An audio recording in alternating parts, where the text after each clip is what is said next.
यार काफ़ी तगड़ा शो चल रहा है जिस हिसाब से मैं देख रही हूँ, काफ़ी टीआरपी हाई है इस सीज़न।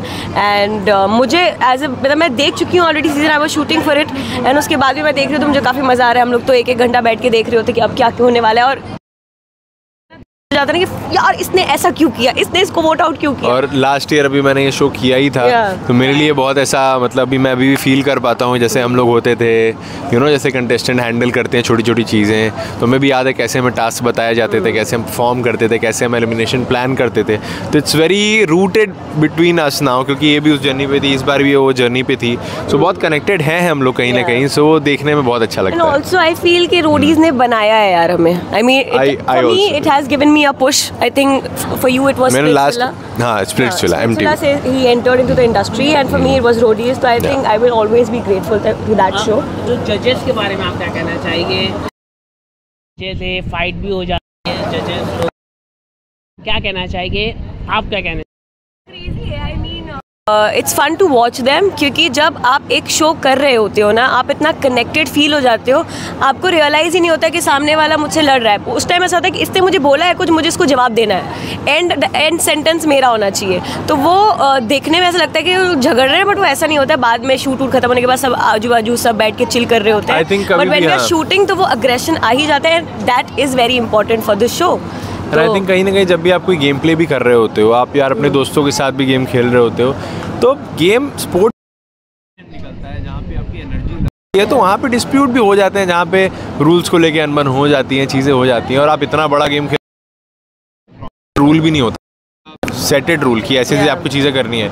वहाँ पे कोई बंदा आपकी टीम का हार रहा है, आपको एग्रेशन आएगा ही, तो वहाँ पे लड़ाई होना बहुत जायज़ है। एंड आई थिंक शिवलरी इसी में है कि आप उस गेम की जो लड़ाई है उस गेम तक ही रखें, बाहर ना लाएं, एंड वही आपका बड़प्पन है, वही आपकी बड़ाई है। So I think that's the thing. आपको क्या लगता है जजेस एक बहुत कंट्रोवर्शियल जजेस है उसके अंदर, एलविश यादव, क्या कहना चाहेंगे उसके बारे में? कहाँ कंट्रोवर्शियल है? मतलब कहीं ना कहीं उनकी कुछ ना कुछ होता रहता है। तुम पैसा कमाओगे, जितना तुम फेमस होगे, लोगों की नज़र में हो, तुम पे होगा FIR होगा, जेल भी जाओगे तुम, भले तुम गलत हो कि नहीं हो, बट वो बस होता है कि पब्लिक फिगर है, थोड़ा उसका बाहर है तो इतना हवा उसका बन जाएगा कि लोग लगेगा हाँ भाई ये तो कंट्रोवर्शियल बंदा ही है। वो होता ही है, जितना आप लोगों की नज़र में हो, लोग अच्छा भी बोलेंगे आपके लिए, बुरा भी बोलेंगे। मेरा ऐसा मानना है ना कि होता ये है कि जब आप बहुत मतलब फेमस हो जाते हो, या ये कह लो कि आप पब्लिक की नज़र में आ जाते हो, जैसे अभी हम लोग यहाँ इंटरव्यू दे रहे हैं, कुछ सेट ऑफ लोग हैं जो शायद ये इंटरव्यू देखेंगे और हमें पसंद करते होंगे, या फिर आपके थ्रू हमें देखेंगे, तो जो भी हम बातें आप बोल रहे हैं ना, तो ये रिकॉर्डेड है, वो इसे कंसीडर करेंगे। तो अगर हम यहाँ पे कोई गलत बात बोल दें, या फिर हमारे मुंह से गलती से कोई बात निकल जाए, या फिर कोई ऐसा ओपिनियन निकल जाए, बहुत स्ट्रॉन्ग ओपिनियन, जो शायद हमें या कुछ लोगों को तो सही लगे बट कुछ लोग उसके बिल्कुल विपरीत सोचते हो, तो उस केस में होगा ये कि हमारे ऊपर वो चीज़ें नेगेटिवली अफेक्ट कर सकती हैं, because we are there in front of people. सो कहीं ना कहीं ये चीज़ होती है। इन्फ्लुएंसर की बात कर रहा है, दिग्विजय को ईसीएल में काफ़ी मारा करने की कोशिश की है, तो बाद में पता चला कि ये कोई ब्रांड एंडोर्समेंट था। खुद उन्होंने इंटरव्यू में एक कहा है दिग्विजय सिंह ने, तो कहीं ना कहीं मतलब है ना वो एक भरोसा या मतलब है ना कि कुछ वो हट जाता है। आप कैसे देखते हैं? ब्रांड एंडोर्समेंट था कि सिर्फ फुटेज के लिए किया गया था? आई थिंक वो पब्लिसिटी स्टंट था। तो कहीं ना कहीं वही चीज़ है ना कि आजकल जो आप सोशल मीडिया पे देखते हो ना, आधी चीज़ें आई थिंक जनता को भी ना बहुत ज़्यादा आई थिंक एक कंसिडरेट होना चाहिए उस चीज़ को लेके कि वो क्या चीज़ें बिलीव कर रहे हैं। और वही बात है, जैसा कि मैंने बोला, 100 लोग हैं, हर तरह के लोग हैं। अब आप किस लोगों को फॉलो करते हो या किन लोगों को लुकअप टू करते हो, दैट्स वेरी इंपॉर्टेंट। बिकॉज कुछ लोग ऐसे हैं जो जनता से ही फ़ायदा उठा के उन्हीं को बेवकूफ़ शायद बना रहे हैं, कुछ लोग ऐसे हुए जो एक्चुअली बहुत ज़्यादा लॉयल हैं अपने पब्लिक, अपने ऑडियंस, अपनी जनता को लेके। सो ऑडियंस को वो चीज़ बहुत ज़्यादा स्मार्टली सोचनी चाहिए, बिकॉज जैसे ही आप मार्केट में कोई प्रोडक्ट लेने जाते हो, यू हैव टू फाइंड कि कौन सा अच्छा कौन सा बुरा है आपके लिए। Just like that you have to choose wisely to whom you are looking forward to. And also when you are consuming content, ठीक है, आप मूवीज़ भी देख रहे होते हो, आप चूज़ करते हो ना कि कैसी पर्सनैलिटी मुझे चाहिए। जब भी मेट आई थी, हम सब we were like all the girls like मैं अपनी फेवरेट हूँ, वी माइंडफुली चोज कि वो पर्सनैलिटी हमें अपने कैरेक्टर में लानी है।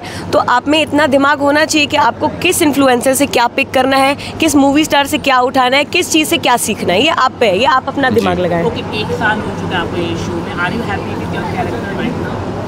I am very happy as Krish, reason being क्योंकि क्रिश मेरे मेरी पर्सनैलिटी है उसके काफ़ी करीब है, मतलब ऐसे मस्त सा रहता है, घूमता फिरता रहता है, एंजॉय करता रहता है। इवन दो अभी एक बहुत ही अच्छा ट्रैक मेरा ओपन हो रहा था, but somewhere somehow it was not going that well.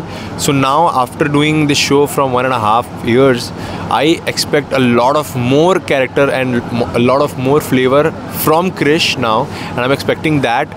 So let's see, and I'm hoping. आपने बात की है कि नहीं? बिल्कुल मेरी बात हुई थी, and बिल्कुल मेरी बात हुई थी. It's been a few months back when I felt कि I want Krish to have more flavors in him. आपके दूसरे कैरेक्टर्स जो सिस्टर है उनके कैरेक्टर्स फ्लरिश हो रहे हैं और आप जी हो रहे हैं, तो आपको बोलना नहीं लगता? सो कहीं ना कहीं वही चीज़ मुझे लगी थी कि क्रिश को और ज़्यादा आई थिंक जो क्रिश का जो कैरेक्टर बनाया है ना, बहुत मल्टी डायमेंशनल कैरेक्टर है। अगर उस पर सही से ट्विक किया जाए ना तो बहुत सारी चीज़ें निकल के आ सकती हैं।